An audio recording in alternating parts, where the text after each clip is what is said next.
legendary player, legendary broadcaster, Cedrick Maxwell. Let's light the beam, baby. Let's light the beam, okay? What's up, Max? You nervous, big fella? We did beat you in your house back in January. No, brother. Even with that, you got to remember something, Brother Draper. The first time the Kings ever played here, there was a guy who kicked their ass, okay, in their building, all right? The first game ever. I don't remember that. Who was that? Well, I'm telling you, okay? I'm teeing you up there, Max. I'm teeing you up, man. Yeah, absolutely. Sid, were you in the game here? Yeah. There was a game in old building, and I think Larry missed a couple of free throws, and the Kings actually beat you guys. And I know you're a great team. I'm not like trash talking, but after the game, that's when Larry said, "Oh, these are some of the best fans in the NBA," and it kind of stuck. Do you recall that? And to be honest, I apologize. I'm not certain you played in that game. Does that ring a bell? No, I did not play in the game because the first year the Kings were formed, that was the first year I was with the Clippers. So I had left the Celtics, but I had left the Celtics by then. And I did appreciate the fans. And when you are in your only team, only professional team, kind of in a city, you become godlike. And the Kings got their butts romped many times. And the fans did just like they did in Charlotte, North Carolina.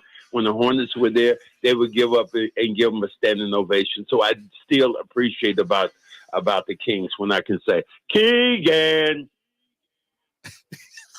Look at that. I see you're a fan of that, though, right, Max? You like the energy, the vibe in the arena. Absolutely, I love the vibes in the arena. This is one of, like I said, it's a smaller city on the circuit with a rabid fan base, and I love that about them. Sid, how did you think Kyle Draper was going to fit in here, and how much do you think he's added to the whole atmosphere here in Sacramento? And he's a homer right now. He's a homer, but let me ask both you guys this question. This ought to be good. How many Celtic fans are going to be at this game today? It don't matter. We beat you in TD Garden. It don't matter. Is this thing on? Is this thing on? Did I get cut off? Max, okay. I see how it is. You don't ask a question with a question. I just said, how many fans do you think are going to be at the game who are going to be wearing green? It's going to be a lot because they can't afford to see your team in Boston. So they got to come out here to Sac. You know what I mean? And we welcome all people, Max. Hey, we welcome. Be honest with me. I know you right now. You just woke up from your nap over there at the Sawyer Hotel. You like Sac and what it's turned into the downtown area. Able to walk around. Draper, you never tell where another man is sleeping. You don't do that on air. What the hell is wrong with you? My bad. What is wrong with you, man? Draper, you are breaking every man code that's out there. You don't see, you're like, hey, you're sleeping at the Sawyer. What? I'm just saying, if they wanted to pull a fire alarm or cold water out there, something like that. Why don't you just, Draper, just wait. Light the beam tonight. Light the beam. I think Tatum is playing tonight. Porzingis is coming back probably tonight. I don't think you're going to get Brown. But you got to realize these are tune-up games for the Celtics right now.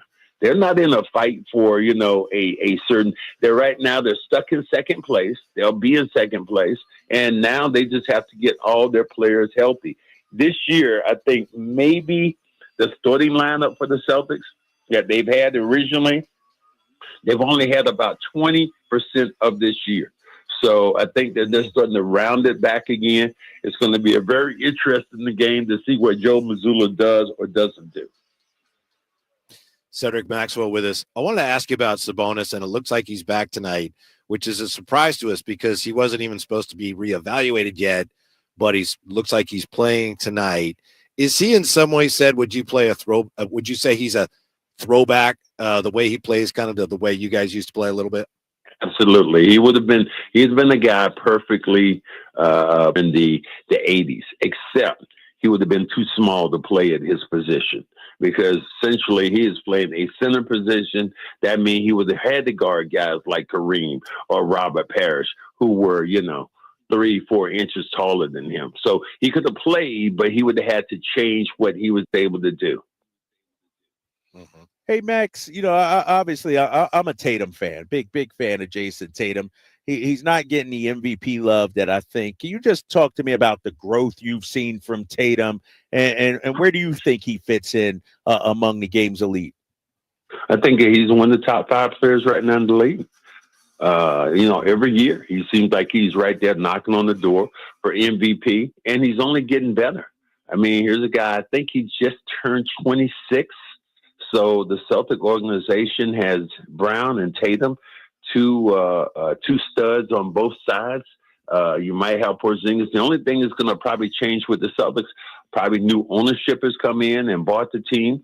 But at the same time, they want to try to keep things status quo. But the difference is now the rules are going to prevent the Celtics from keeping, all their pieces right now. Eventually, somebody's going to have to leave. Mm-hmm. Cedrick Maxwell, of course, is our guest.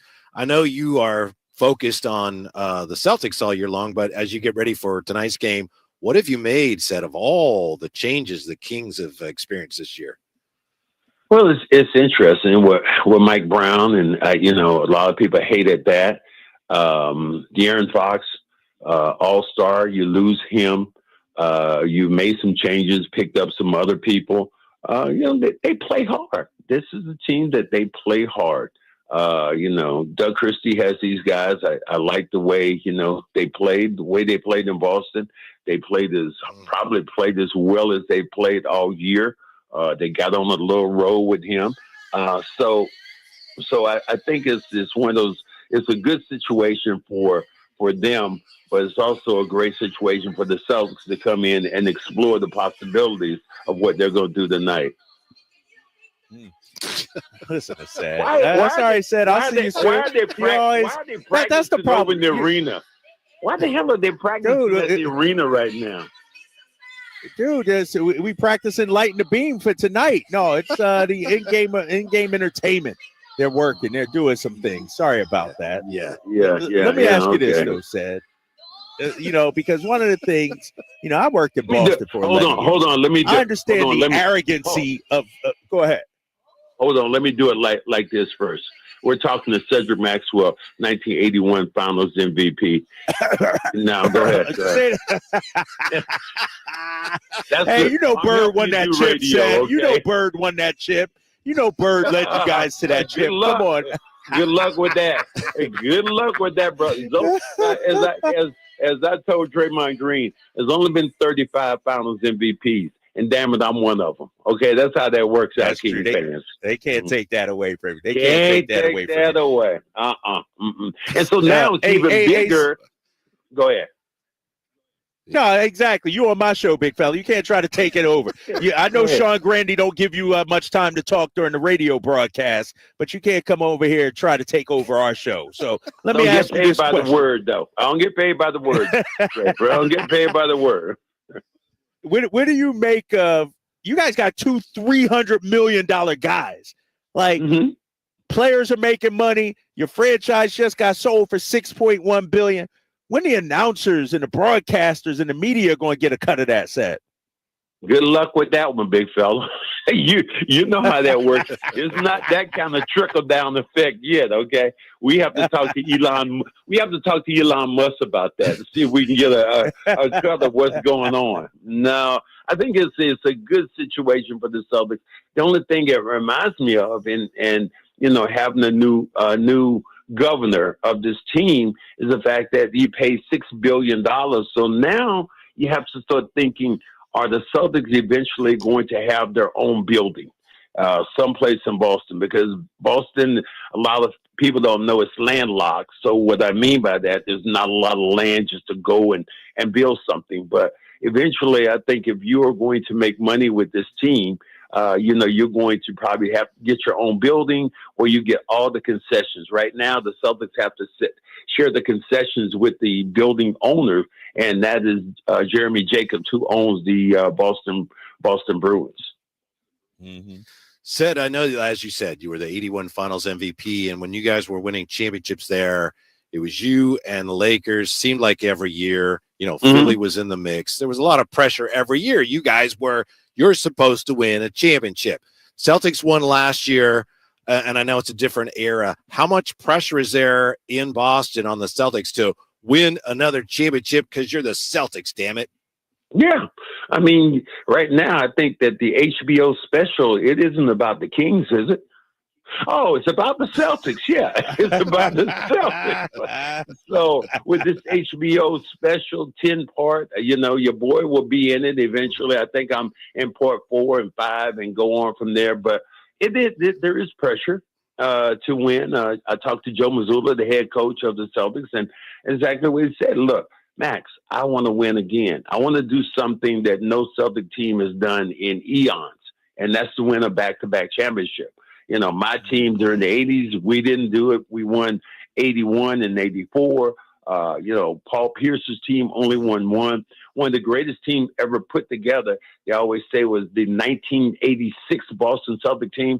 As great as they were, they only won one championship. So I think that Joe Mazzulla is not necessarily feeling the pressure, but I think what he wants to do is to get another chip just to get up in the hierarchy of things. All right, Max. My co-host is saying we got to wrap it up. I would talk to you for a couple of hours. You never want to wrap it up with me. You never want to do that, but that's okay. Hey, I'm doing pre and post game today. Please, after we win, come on and say hi.